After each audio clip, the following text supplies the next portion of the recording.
यांना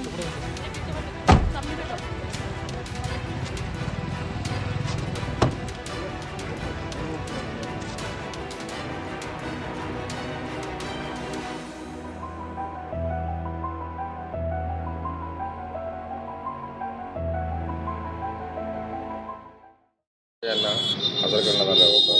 डॉक्टर शिरीष वळसंकर आत्महत्या प्रकरणाने राज्यातलं वैद्यकीय क्षेत्र हादरलं आहे. अजून देखील राज्यातील जनता जी आहे ना संभ्रमात आहे. खरा आरोपी कोण आहे, नेमका काय आहे. आज कोर्टात तर त्या संशयित आरोपीला आणलं, तुम्ही त्यांचे वकील आहेत, काय झालं? आज पुन्हा पोलीस ऑफिसरने इन्व्हेस्टिगेशन ऑफिसरने 3 दिवसाची वाढीव पोलीस कोठडी मागितली. रिमांड रिपोर्ट सादर केलं आणि त्याच्यामध्ये त्याने 9 मुद्दे सांगितले न्यायालयासमोर की या 9 मुद्द्याच्या आधारे आम्हाला आणखीन जी पोलीस कस्टडी हवी आहे. त्यामध्ये प्रामुख्याने जे मुद्दे होते त्यांचं म्हणणं असं आहे की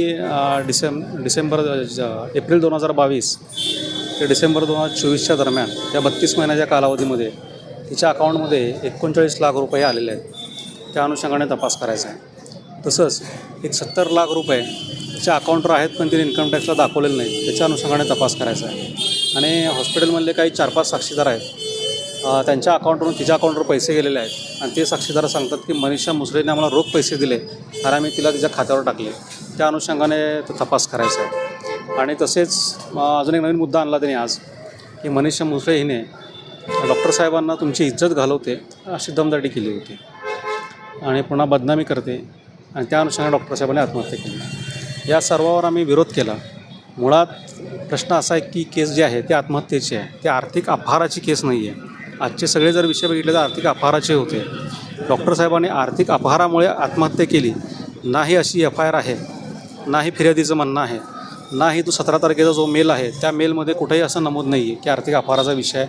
किंवा डॉक्टर साहेबांनी जी सुसाईड नोट लिहिली त्याच्यामध्ये कुठं डॉक्टर साहेबांनी म्हणलेलं नाही की मनीषा मुसळेने आर्थिक अपहार केला त्यामुळे मला त्रास होतो. त्यामुळे ह्या सगळ्या ज्या आर्थिक अपहाराच्या गोष्टी नव्याने ज्या आलेत त्याचा आणि आत्महत्येचा संबंध येत नाही हे आम्ही न्यायालयाच्या निदर्शनास आणून दिले. त्याच्यानंतर पुन्हा त्यांनी असं सांगितलं की मनीषा मुसळेने इज्जत घालवते अशी दमदाटी केली.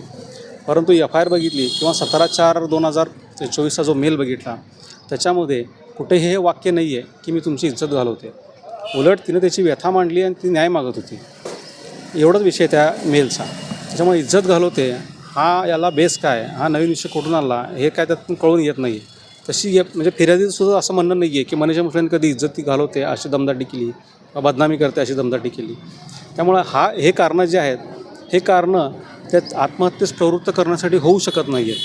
त्यामुळे त्यांची पूर्वीची जी फिर्याद आहे किंवा त्या मेलमुळे आत्महत्या केली हे त्यांनाच पटत नाही आहे. त्याच्यामुळे नवनवीन कारणाच्या शोधात आहेत हे आम्ही न्यायालयाच्या निदर्शन आणून दिले.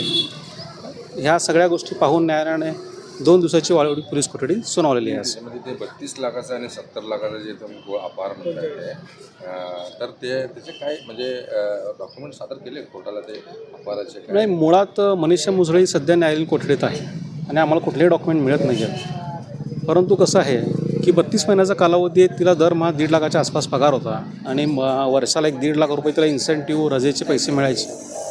त्याच्यामुळे 32 लाखाचा जर 32 महिन्यात जर हिशोब केला तर जवळपास ती रक्कम जाते 46 ते 48 लाखापर्यंत जाते. त्यामुळे तिच्या खात्यावर 39 लाख रक्कम असणं हा पॉईंट असू शकत नाही. आणि जरी तिच्या खात्यावर आपण मान्य करू की बाबा 39 लाख होते 70 लाख दाखवले नाही आहे, हा विषय इन्कम टॅक्स विभागाच्या संदर्भात आहे. जर आम्ही इन्कम टॅक्स बुडवलं दाखवलं नाही तर तो कारवाई करायचा अधिकार इन्कम टॅक्स डिपार्टमेंटला आहे.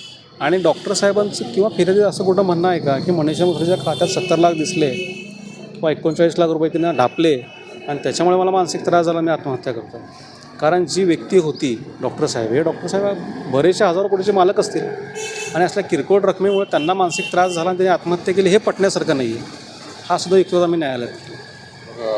कोर्टाने तुमचं युक्तिवाद ऐकून काय तरी देखील 2 दिवसात पोलीस कोठडी? विषय असा आहे की हे प्रकरण जे आहे थोडं सेन्सिटिव्ह आहे. बऱ्याच जणांना उत्सुकता आहे की खरं कारण यावं. त्यामुळे न्यायालयसुद्धा पोलीस ऑफिसरला पुरेपूर संधी देत आहे की तुम्ही प्रॉपर इन्व्हेस्टिगेशन व्हावं म्हणून. एवढाच विषय त्याच्यामध्ये. त्यामुळे वाढीव पोलीस कोठडी अर्ज करणार होता त्यामुळे त्यांनी पोलीस कोठडी मागवली असं तुम्ही दावा केला होता. हो, आम्ही जामिनाचा अर्ज दाखल केला होता. त्याची सुनावणी 9 तारखेला होती. सरकारी वकिलांचं म्हणणं येणार होतं आणि त्याच वेळेस त्यांनी पोलीस कोठडीची मागणी केली. त्यामुळे त्यांचा पोलीस कोठडीचा मागणीचा उद्देश हा जामीन अर्जाला विरोध व्हावा हा दिसून होता असा आम्ही युक्तिवाद केला होता.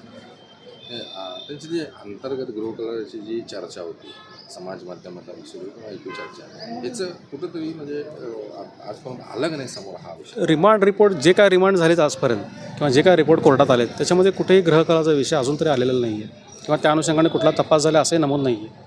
तुम्ही निदर्शनास आणून दिलं का नाही कोर्टाला काय? नाही, तो विषय ग्रहकलाचा जो विषय आहे तो आमच्या पक्षकाराने आम्हाला सांगितलेला आहे, पण तो रिमांड रिपोर्टमध्ये किंवा एफ आय आरमध्ये तशी बाब नाही, त्यामुळे आम्हाला मांडता येणार नाही या स्टेजला.